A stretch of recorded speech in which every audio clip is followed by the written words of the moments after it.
So now I'm checking out the interview of Prithviraj Sukumaran with Anupama Chopra from Film Companion. Now this will be exciting because we'll get critic from North India, put like from Bollywood, asking questions. And I think there are a lot of questions about Malayalam cinema also, not just the film. And I think there's a lot to talk about. And this was, I think, interview in front of a whole crowd. So that's great. And there are full promotions going on. The film is coming out within few days. Excited very much. Now, if you haven't seen the original video, I'll put the link description. Definitely check it out on the channel of Film Companion. And let's have a look what he has to say. Oh my God.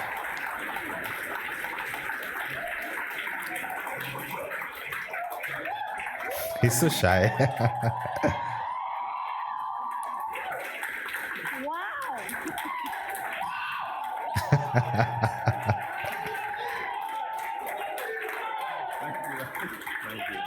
This is amazing. Standing ovation before you said anything. Thank you so much. Thank you all for being here. Can I spot someone? I don't I know. have to start with an apology though. Blessy sir is not going to be able to come because there's some last minute technical work on the film that he's caught up with. But we have in the house the wonderful Prithviraj Sukumaran. Hey. They make a lot of noise, huh? Love you too. So Prithviraj, let's talk about the goat life. Adu Jeevitam, am I saying it correctly? Yes. Yes. You are. Yeah. Adu So Jeevitam. this is of course a survival drama based on a best-selling novel, which in itself is based on a true life story. Yeah. And we'll get to that later, but here's what I'm fascinated with. This is a story that celebrates the resilience of the human spirit. Yes. And the making of the film also became a testament Yeah. to the resilience of the human spirit. Now we have two people who have really good English, and be nice to see their interaction.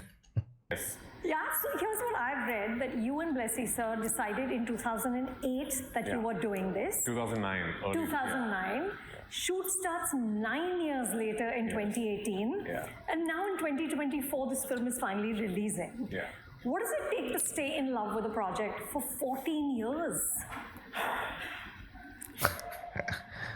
To be frank, when we started out, we were not anticipating a 16-year-long journey. I have to be honest. We always knew it was going to take a bit of time, because even back in 2009, when Blessy first approached me and told me his vision behind the film, it was always a very big canvas that he had envisioned for the story to be narrated against. And back in 2009, it was pretty much impossible to be pulling something like this off from Malayalam. And I've told Blessy multiple times in the early days of our association that maybe you should take it to another actor and try and do it in another language. Because he always had this really big vision. I guess just to support that vision, you need like a bigger kind of pan-India star or something like that, I guess. For the film. But that would be not that authentic, right? And I think in between he gave it a thought of maybe doing it as a Tamil film or getting a Tamil or a Telugu actor. So that the budget gets bigger? Exactly, so that he has the liberty to pull this off. But then I remember every time he would branch off into that thought process, he would come back and tell me, but it's a story of our land, it's a story of Malayalam, how am I supposed to say this in another language? In a way, I'm thankful that finally we got to 2018 for the film to start rolling, because in those 10 years, a lot of things changed for cinema in general and especially for Malayalam cinema. So by the time it was 2018, the industry dynamics had evolved to a point where, although it still remained a very big challenge, we could now start thinking of something like this. We could now hope to be able to make this and maybe even hope to make the money back, which we still don't know. So yeah, it took us a... Again, I think the same thing I would like to say. The audio is echoing. I think they're in a room which it's kind of, not very audio friendly. So it's echoing. But again, there are a lot of things available nowadays, post-processing, that you can kind of do. It took 10 years to finally reach a point where we could start shooting, start filming. And we thought that was the end of the struggle. We thought now, yeah, everything is in place. We just start filming and we finish filming. And we had this beautiful plan in place where we would So for the beginning portion of the film, I put on a lot of weight. You will also, as much as you'll see the thinnest me in the film, you'll also probably see the fattest me ever in the film. So I put on a lot of weight, and we did our Kerala schedule, which was a breeze. It was just a joy to be shooting. Everything went like clockwork. Then we went to Jordan to do in the beginning of 2019, we went to Jordan and we did what we now very impolitely refer to as a fat desert schedule. And we wrapped up and we were like all gung ho. And Blessy was like, "How long do you need to lose weight?" So I said 6 months. So I said, "I'll give you 8 months." So I'm like, "Then I'm going to shock you with what I'm going to be doing." And in fact, I shocked myself. I ended up losing 31 kilos. I didn't know it was possible actually. I was 98 kilos when we wrapped the fat desert schedule, and I came down to 67 Relatable. kilos when we shot that portions where my body needs to be seen. And everybody was so like, and I remember I landed up in Jordan for the slim desert schedule, and the whole unit was kind of shocked looking at me. So I remember I called Blessy to my tent, and I took off my t-shirt, and I'm like, "Now it's up to you." Huh? So he was so happy, and we started shooting, and then the pandemic happened.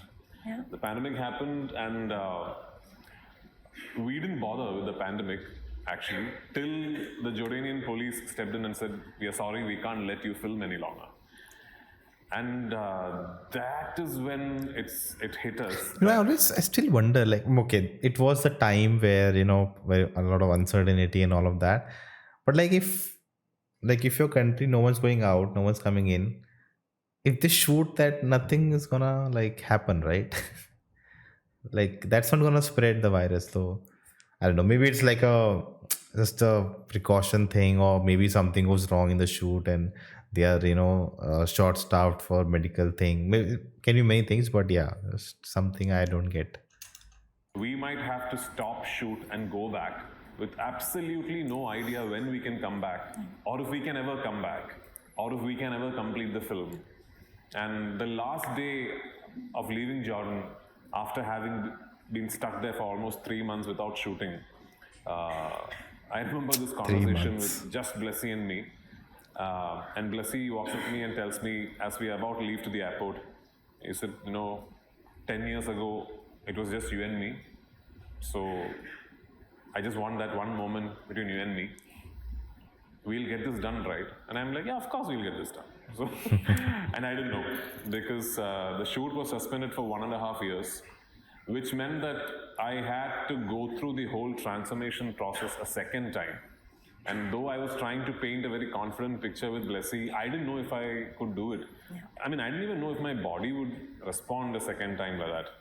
But I guess this film was destined to be made this way. I actually again hit pretty much the same body weight, and You lost 30 kilos again. No, I didn't put back that much. Yeah. Okay. I was very careful that 1.5 years. So when you see films like Janagana Mana and all that, you'll see a very frail looking me. Okay. For the advocate portions, that was shot in between these two schedules. So I, like, say for example, a film called Tirpa, you will see like a very thin me. That's me being very careful not to let go, because I'm in the back of my mind, I'm thinking, "Oh, I need to get back to being Najib." Then finally the world opened up, and we went to Algeria, to a place called Timimoun, deep into the Sahara Desert. I don't know if any film crews ever made it there. It's like one corner of the world. And we shot the entire escape portion in Algeria, in the Sahara Desert. Then we came back to Jordan, and we finished what we could not finish in 2020. Then we came back to Kerala, where we put up a prison set, and we finally wrapped the film in 2022. About, like, and then a on decade 2 after more I years. thought of doing the film. And then it's a year and a half long post-production schedule, and here we are today talking about the release. So when I first said yes to the film, I wasn't married. I was obviously not a father. I had not turned producer. I had not turned director. I had not yet become distributor. And I was just a different human being. So for 16 years, I've traveled with this one film. I'm 41 years old, which means a significant part of my life and a more than significant part of my adult life. There's been just one constant, and that is this film. So come the 28th of this month, a lot of things culminate, amongst which one is a film. So That's amazing. That's amazing.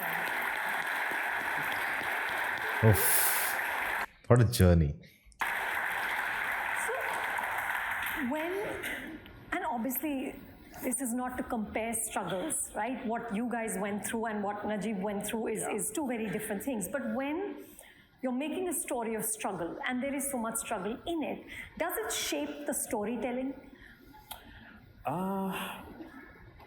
So, one thing I'm very, very proud of and secretly very much in awe of with regards to Blessy is that this whole, little speech that I gave you about how this film was made, all through that process, with all these obstacles and challenges that we had to face, I can guarantee that there is not a single moment of compromise in this film. Like, there's not been one shot in the entire film that any crew member has thought, it's okay, we'll let that go. It's never been that way. There have been days when we have not been able to capture a single shot. There have been days when we wanted that one shot and we would try for the whole day and then just get that one shot. So one of the most important things when you're filming with natural light in the desert with that topography is to maintain a light continuity and firstly have a plan as to what time of the day should each scene be happening. So if there's a particular scene that Lot of in the planning. narrative fits in at sunrise, the actual sunrise light in the desert is about 25 minutes long. Yeah. After that, it just becomes bright, too bright to be filming it as early morning. And in 25 minutes, even if you are very well prepared and very well planned, maybe you get a shot, two shots. So if there's a sunrise scene that you see in the film, it would have been filmed across 30 mornings, Wow. And if there is a sunset scene in the film, it would have been filmed across 25 evenings. Somewhat, in my mind, think I don't need to know that right now, because when that scene happens on screen in the film, I'll be like thinking about this, that there's a camera guy, shooting this. So like out of the film. But I think if the film is that immersive, you'll not even think about all this. And if there is like a scene where you needed the sun right on top of your head, with the light casting a shadow on your face underneath the eye, it would have been shot exactly between 12 and 2 across 25 days. So that kind of attention to detail, that kind of conviction, and this is not, especially for Malayalam cinema, this is not a cheap endeavor. It's a very, very expensive film to make. We were there with a proper full-sized crew. Listening to all this, reminds me, I think in Bollywood, if you see the film that took that while was, Mughal-e-Azam. So many years it was into making just to get it, right. And I think after that, I don't remember a film, Tumbad, I would say, maybe some more I'm missing out, but you don't hear those kind of stories, And we had already spent a lot of money, which unfortunately is not even going to be seen on screen. Money that went towards holding the entire team in Jordan for 3 months through the pandemic. And even then, not for a single day, not for a single moment did we think maybe we should just let go, maybe we should just take the easy way out. So I don't know how many actors would have had the privilege of living through a journey like this. I don't know if I'll ever get another opportunity to do one more film following the same process that I could for this film. So it's just been a huge privilege. And I am a changed man for the process of having made this film, I think. I was just going to say that you can't come away from an experience like this untouched, right? And you're, of course, actor, director, producer, distributor.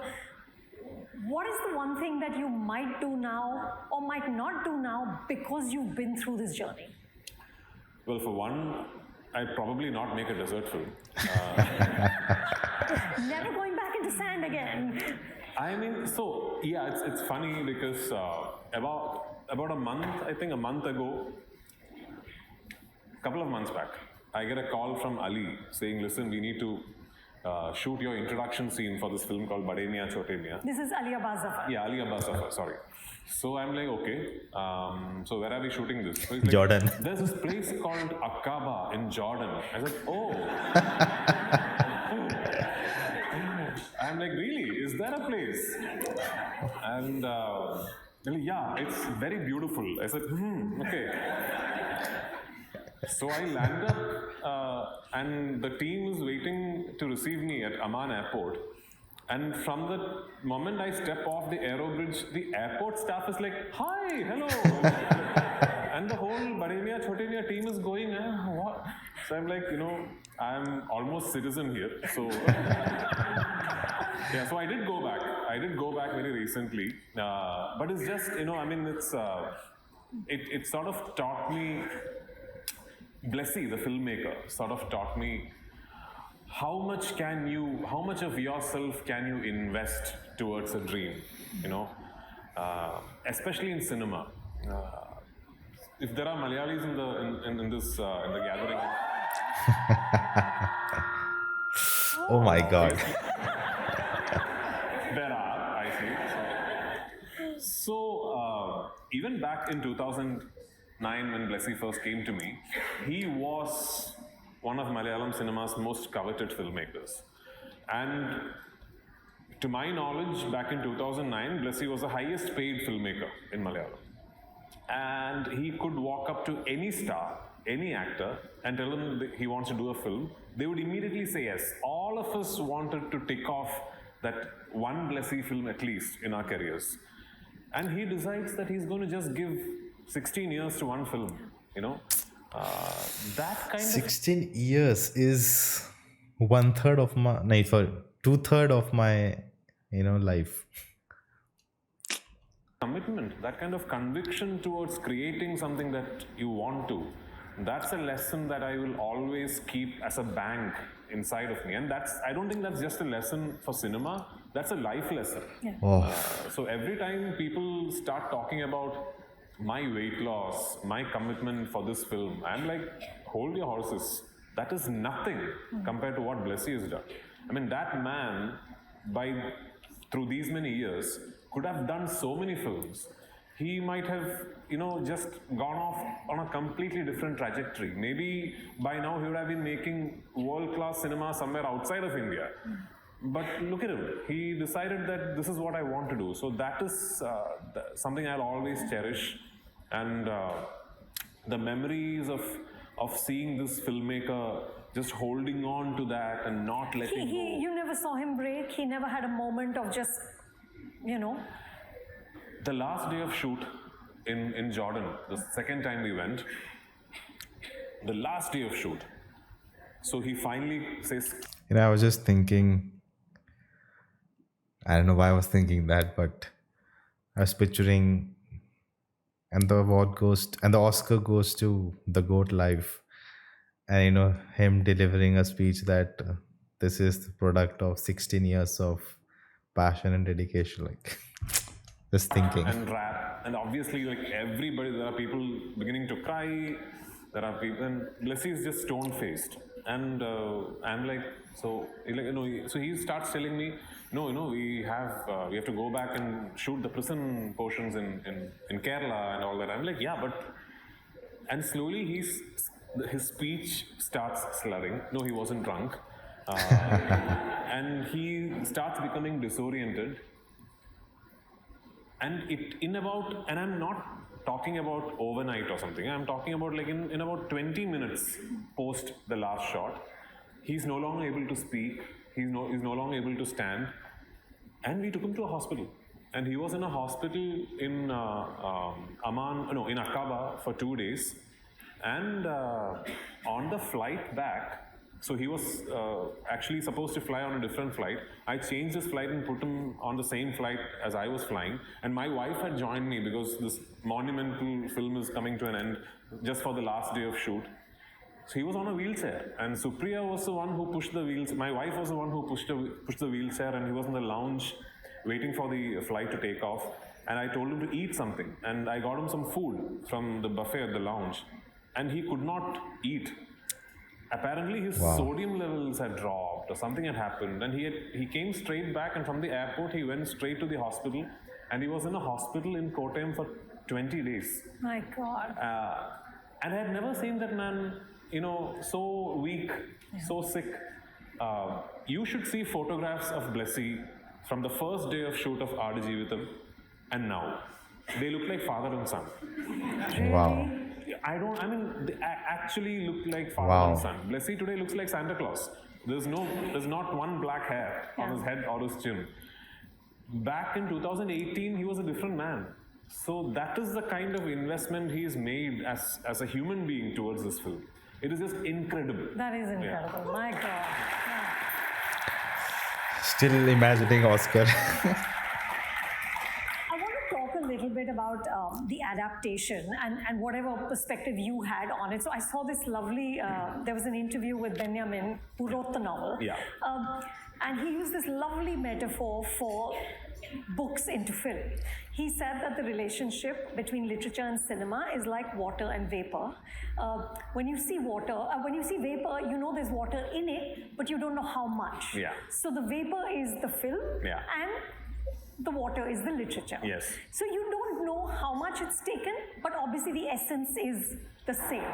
What is your sense of how much of the book is in the film? So, obviously, before being a book, this was a life that was lived. This was a life that was lived by someone who actually fought through and survived and got through to the other end of this experience to be able to come and narrate his tale. So, a life was then documented into literature. And I'm sure there's a lot of things that are not in the book that Najib felt or Najib has seen, Najib has gone through. But the thing with documenting through words is that you have the liberty of micro detailing. Like a single moment in someone's life could be 25 pages, right? You can micro detail, you can dwell on each moment. So if you were to make a feature film out of the entire book that Benjamin He said this in the interview also. has written, it would at the very least be a 10-hour long film. So at the very outset, we knew that was not going to be possible.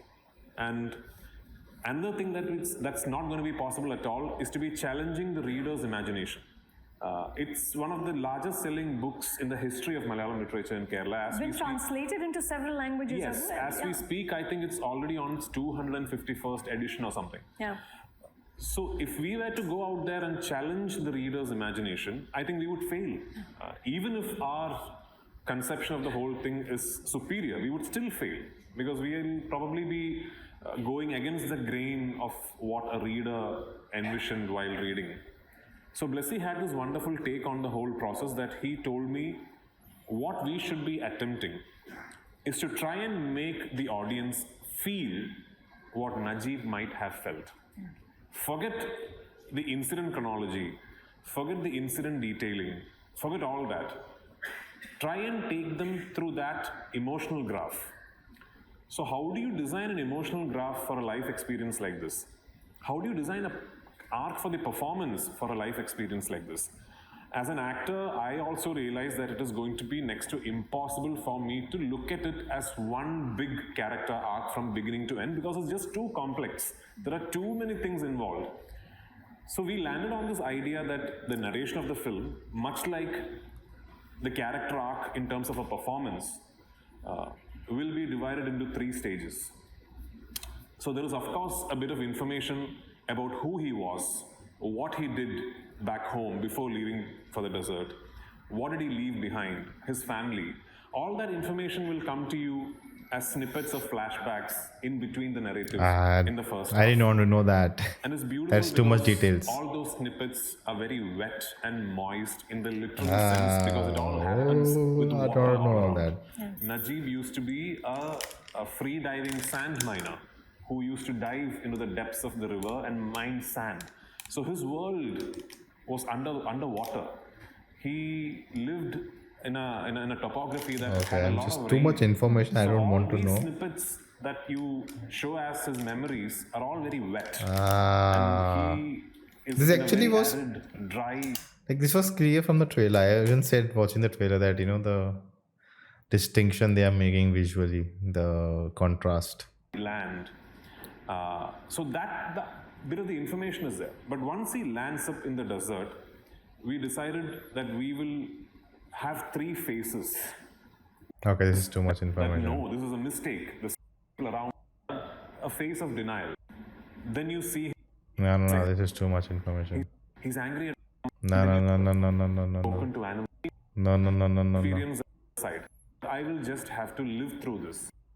The writing very beautiful about the way Blessy is conceived the film is that each time you break the narrative and you meet this man in the next phase, it's almost like what Nah.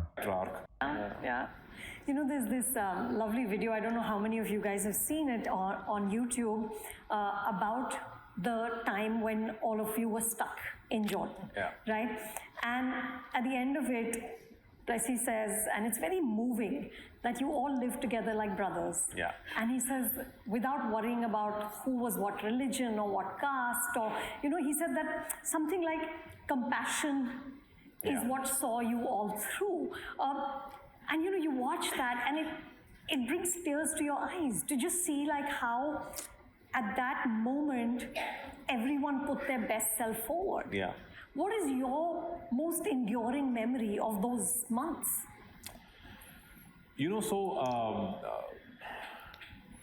So I'm at a stage in my career where when I do a film now, I'm like looked upon as one of the decision makers, like one of the leaders on set. So especially when you're dealt with a situation like the team of RD Jeevatham was, the crew, the team will look up to you to make decisions, to let them know that it's all right.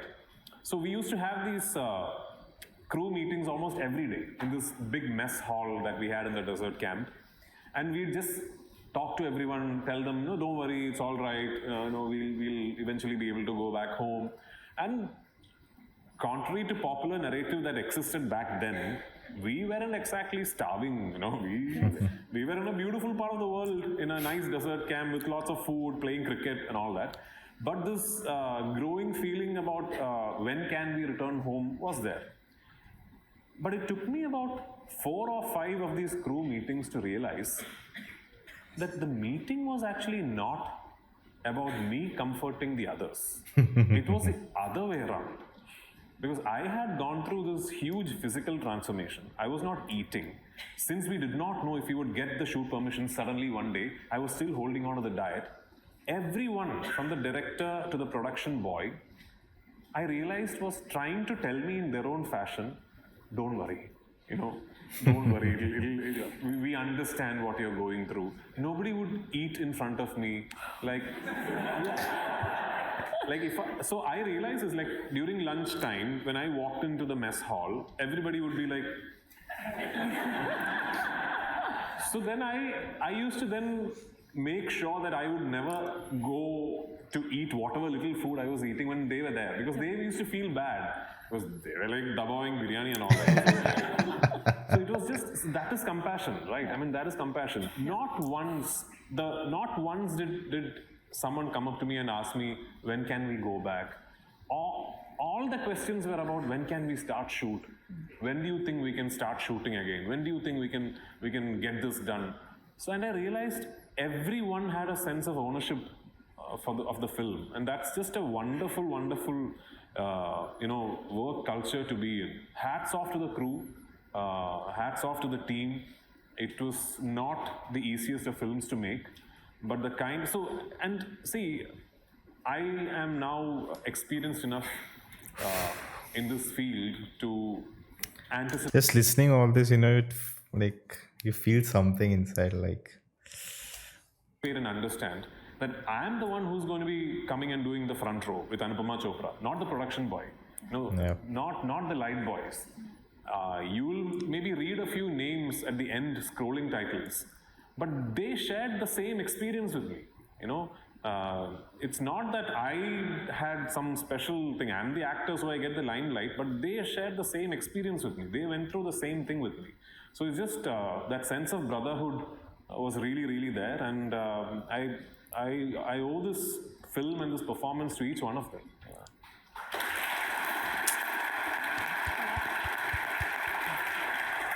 You know, there's also that moment in the video where Mohanlal sir calls Yeah. and he's on speaker, Yeah. right? And it's so moving because he's just saying to Blessy sir that look after everyone, Yeah. you know, and there's such a sense of community Yeah. that you're not alone. Right, and I felt that same thing. So a couple of weeks ago, I went to see Manyamal Boys. Yeah. And amazing film.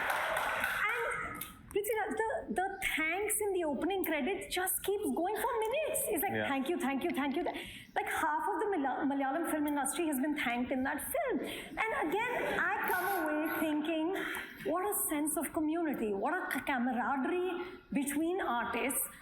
How do you do it? Because we don't have it here. Really? I'm not lying, we don't. I think we are evolved enough to understand that anybody's success is everybody's success. So, Manyamal Boys Okay. or Premalu, for that matter, or Brahmayugam. I'm just talking about. What a year.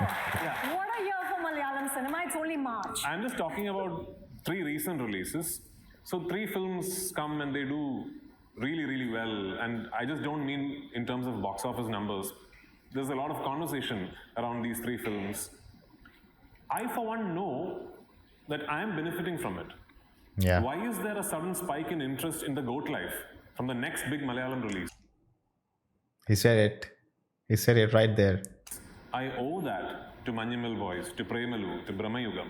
I know there's such It's like this film has set the way already. Like people are buzzing about Malayalam cinema.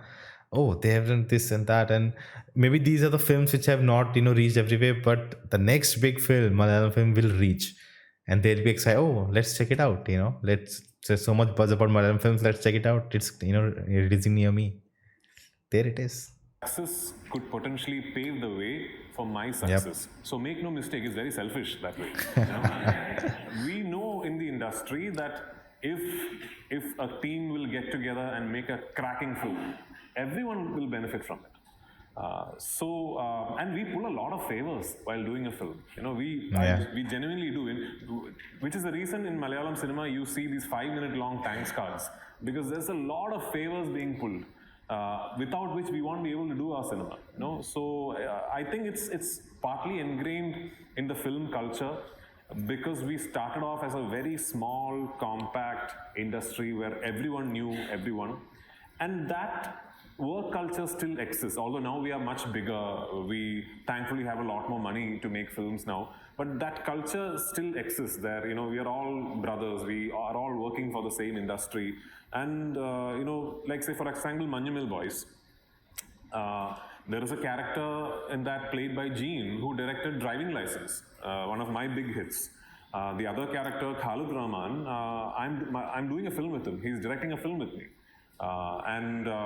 So the director of the film... I made a video about 5 reasons I love Malayalam cinema, and one of the points was this: the collaboration in the industry. Chidambaram, his brother is Ganpati. He's a wonderful actor. I've acted with him.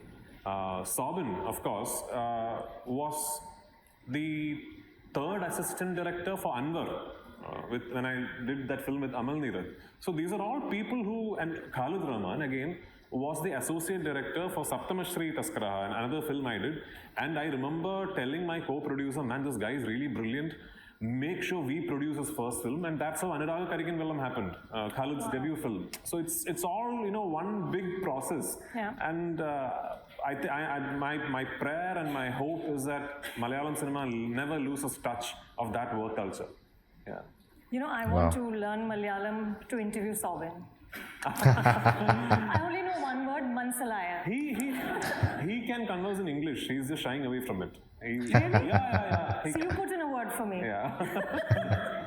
So, by But, Prithviraj, you also said last year, you said in an interview that you're worried that the spotlight on Malayalam cinema and the money might sort of Corrupt. little bit, With great power comes great responsibility. rock the boat in a bad way. Yeah. What do you think might happen? So I think a lot of our creativity stemmed from deprivation. A lot of Malayalam cinema has been, Limitation empowers creativity. say, to just quote one faculty, okay, I'm just going to take one craft and quote an example. We have traditionally had fantastic cinematographers, right? I mean, some of the biggest names in Indian cinema, cinematographers wise, have debuted in Malayalam and have started out from Malayalam. Why? Why is that? Because we shoot in real locations. And why do we shoot in real locations? Because traditionally, we couldn't afford sets. And traditionally, we couldn't afford large lighting setups and multiple generators on location. So we had to wait for proper light. We had to study proper light. Our cinematographers needed to use natural light and create latitude on film stock. So there was a culture where cinematography was very theoretically imparted, which is the reason I think a lot of great cinematographers have their best work in Malayalam. It's just one craft I'm talking about. We no longer have the burden of thinking, oh, we can't put up a set. I mean, I'm just directing a film now, which is like, there are a lot of sets, right? And there are like 6 generators on my location. I have 5 cameras on location. So I'm also responsible. I just hope that this newfound liberty that comes largely with the money that is available does not take us away from our primary craft of telling a story in its most organic fashion. That's a valid point. But it's also right, that you start to lose your creativity. You become kind of lazy. Oh, why go real location? You can have a set. But I think that's what, that I think they have the money and they have like, then Manjuval Boy comes from Mayugan, like they're still going with that. So that gives you that, the people who are still, heading these projects, they still believe, no, I want to get the best output, not, the easy way out.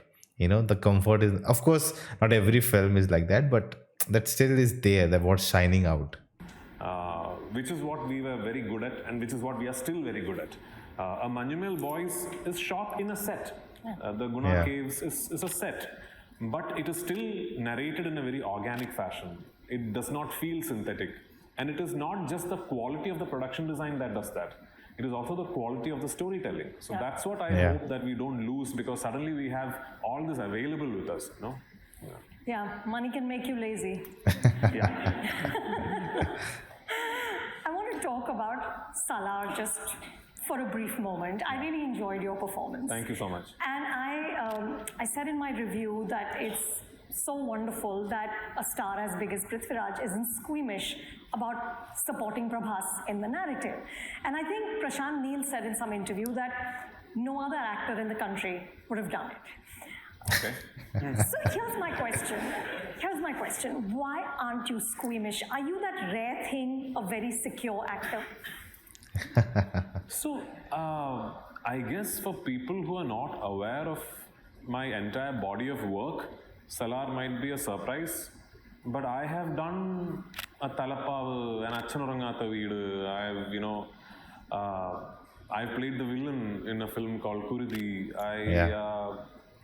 I've never really, again, I'll tell you why. It comes from a very selfish way of thinking about it. I've learned the hard way that it's always better to play the unremarkable character in a great film than to play that standout character in a bad film. Because characters do not live long, films do. So it comes from the thought process that as an actor or as a star, if you can identify the best possible way in which you can lend yourself to the film, do that, and actually it also comes from looking at a rich heritage we have, starting from Satinmash. If you're aware of the history of Malayalam cinema, the biggest stars have done the most adventurous things traditionally in our industry. So yeah, I mean, I guess it's part culture, part heritage, part understanding cinema, and an underlying love for facilitating good content. Yeah. Yeah, I mean, look at what Mammootty sir is doing right now. Yeah. Yeah. It's just incredible. Incredible.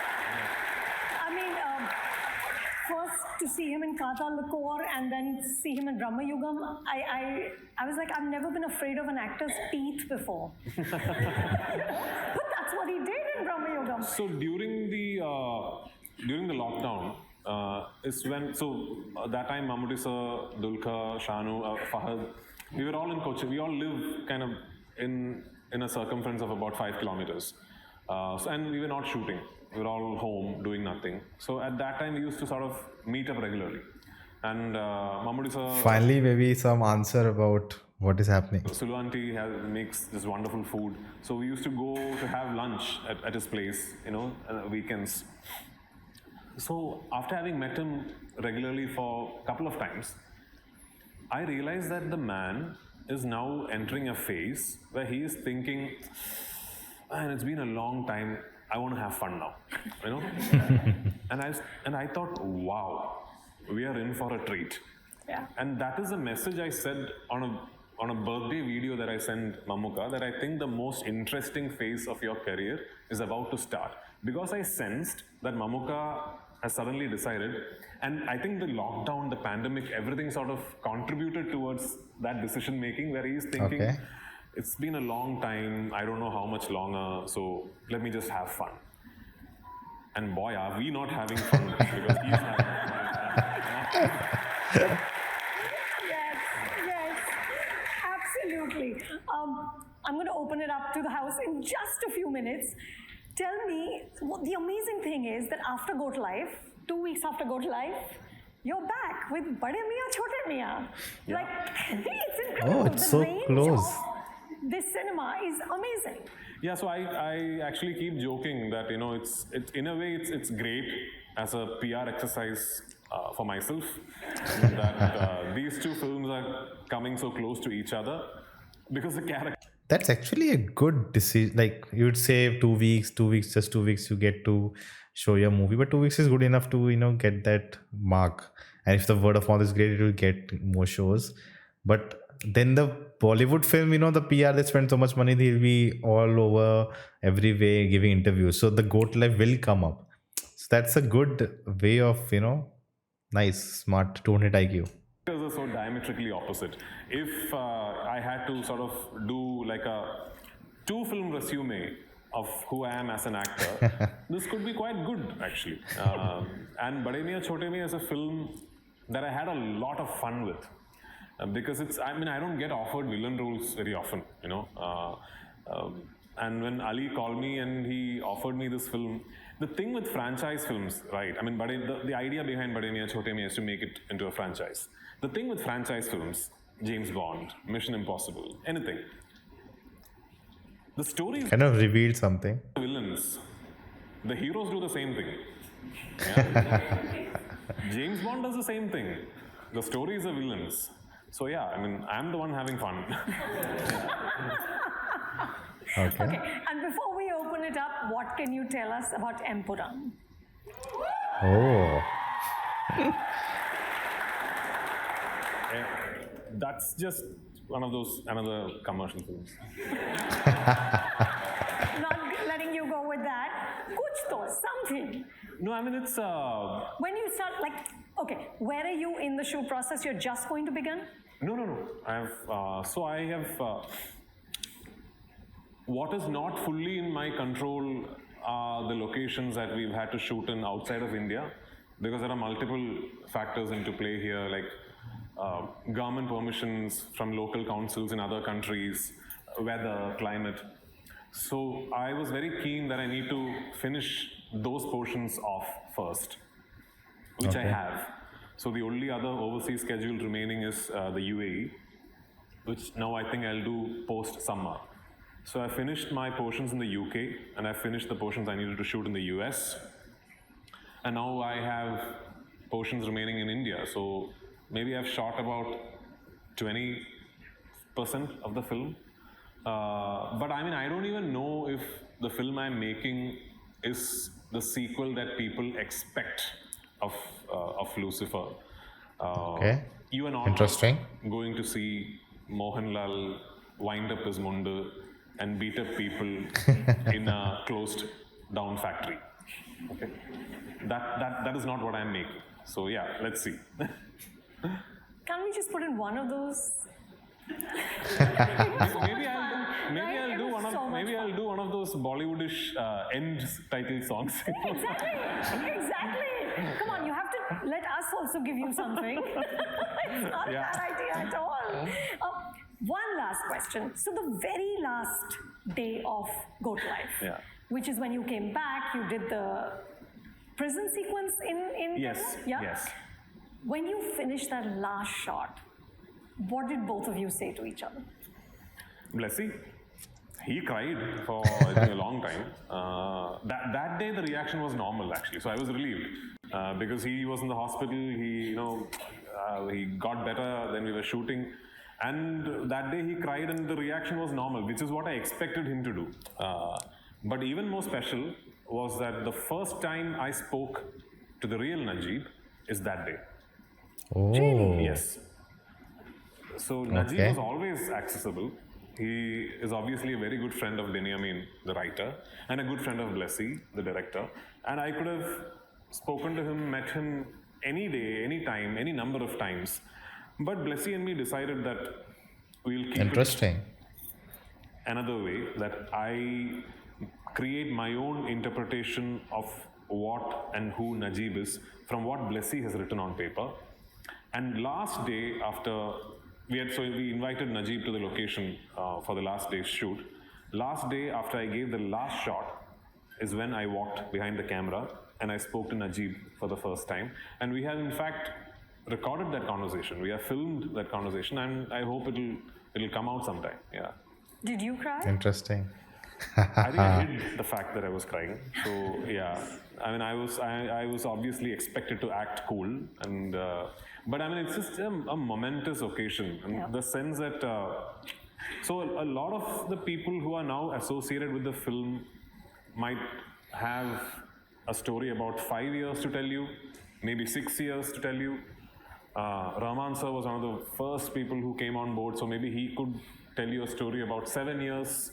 But Blessy and me, we have a story about 16 years. So yeah, for the both of us, it was a momentous occasion. But I actually don't think there is ever going to be like a final farewell to RDG Vidham and Najib. It is so strange because when you live with the process of ideating for a film and a character for this long, it could be the most random moments. Like I could be shooting in Portugal for some other film, completely not connected to this. And one day I could just suddenly zone out and be thinking of Najib, be thinking of, so then what would he have 16 thought of years. when that happened? I am assuming that is still going to happen 5 years after the film is released. I don't think my brain will be wired to stop that just because the film has released.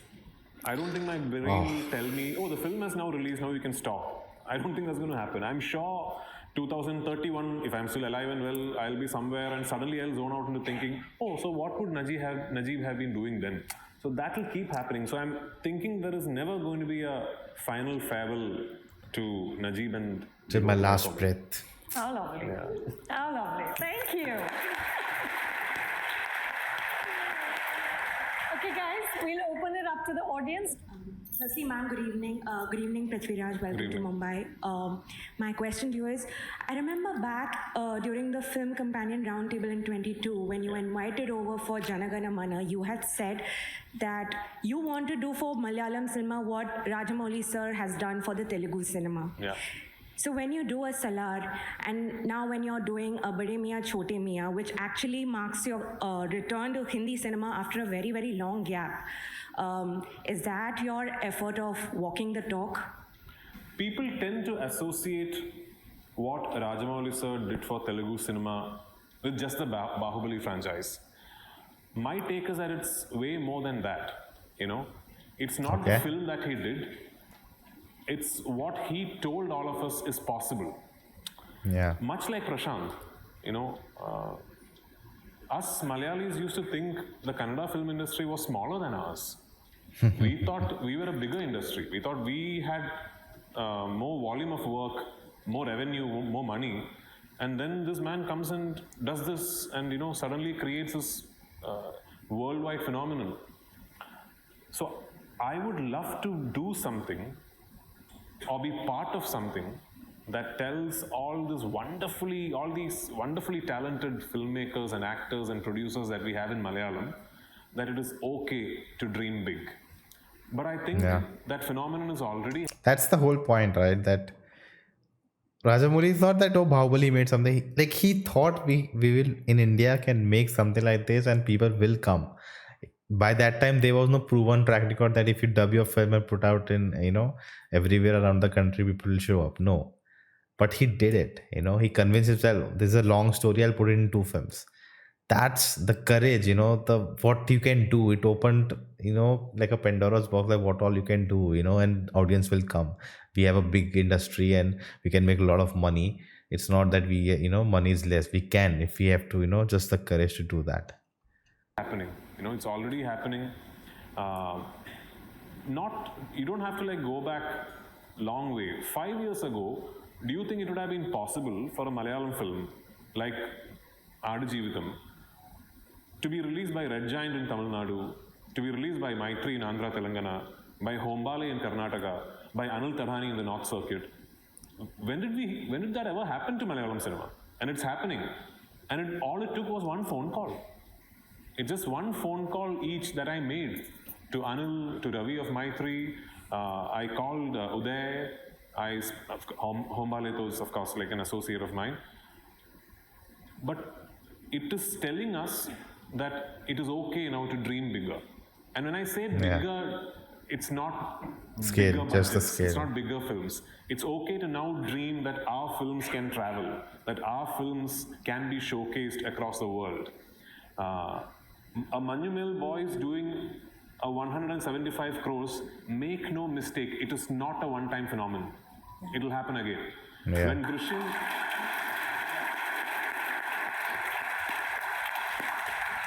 When Drishyam did 50 crores for the first time, we thought that was a freak accident. Yeah. We didn't think Malayalam cinema could make that kind of money. And very soon Premam happened. Then Ennu Ninde Moideen happened. Then when Pulimurugan did 100 crores, we thought that is it. I mean, this is the glass ceiling. Then Lucifer happened. And then we thought, okay, that's it, no more. Then a 2018 happens. And we're like, okay, now that's... Then Manjumal Boys come across. And then Premalu. So, yeah, it's just...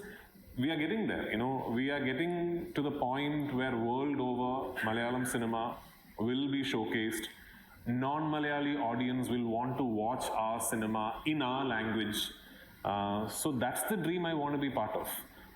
And for me, at least, I might be wrong. Of all the mainstream filmmakers, modern mainstream filmmakers, the one man who showed us the way is Rajamouli sir. Yeah. Yep. Well said.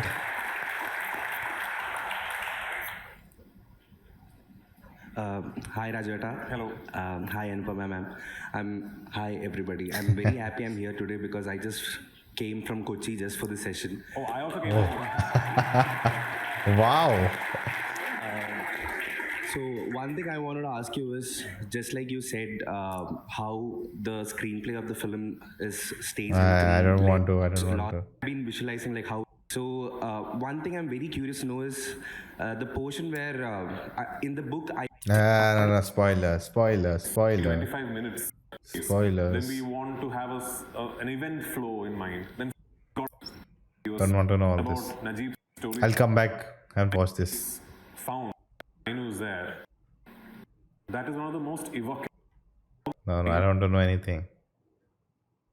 Go ahead. Come on, YouTube. This is embarrassing. Wow. I crashed That makes him YouTube. hang on to scent. Okay, no. Mango escape. No. Saved.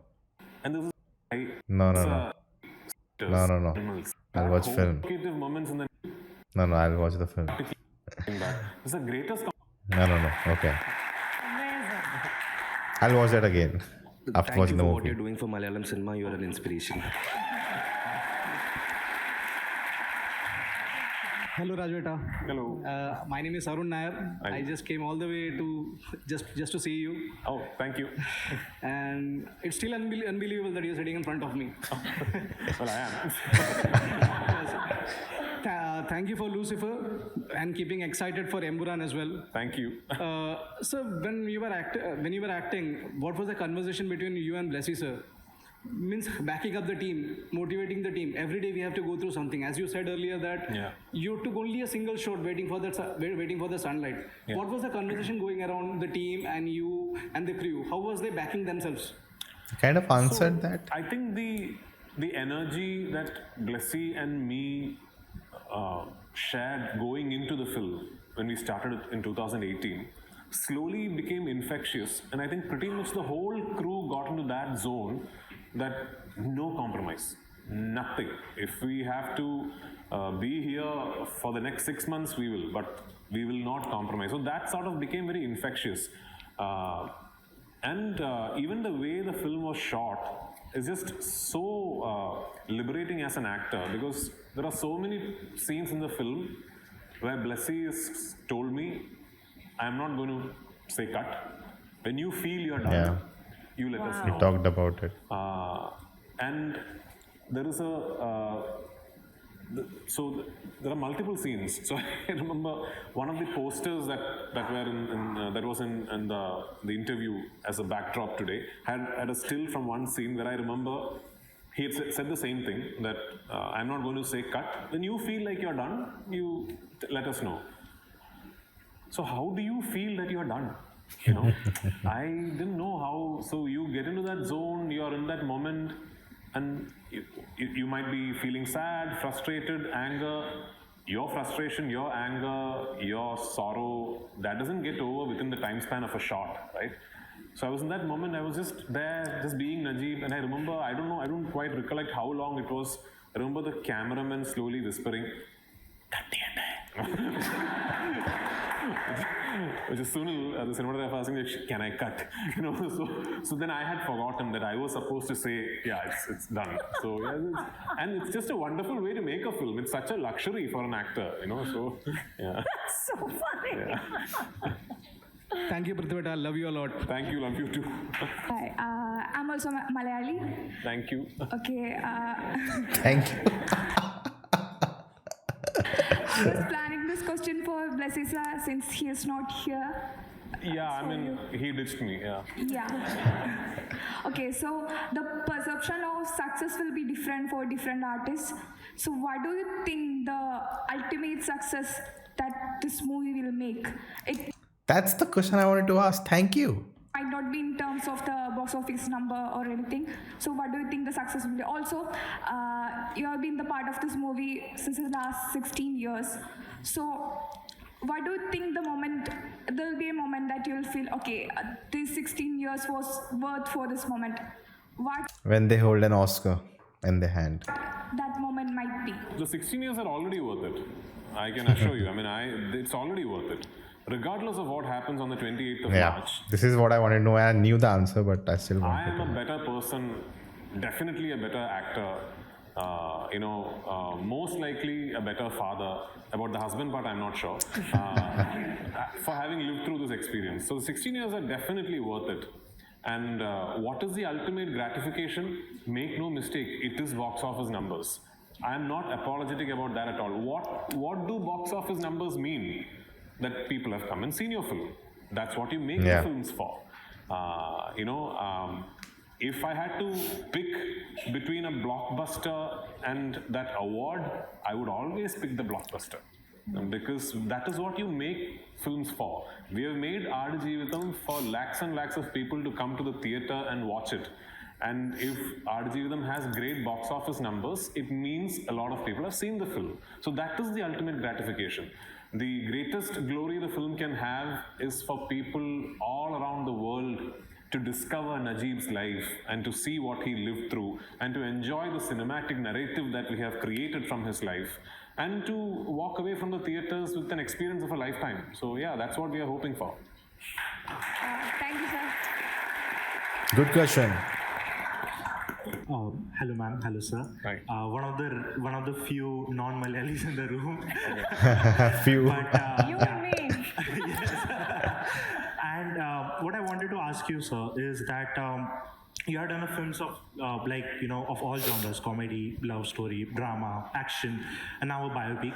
I wanted to ask you that as an actor, were you able to separate the real person from the character, or something like, was it a sense of responsibility took over as an actor, or something like that? What was your experience in this journey? So I've had the privilege of doing many films based on real life characters, like Celluloid,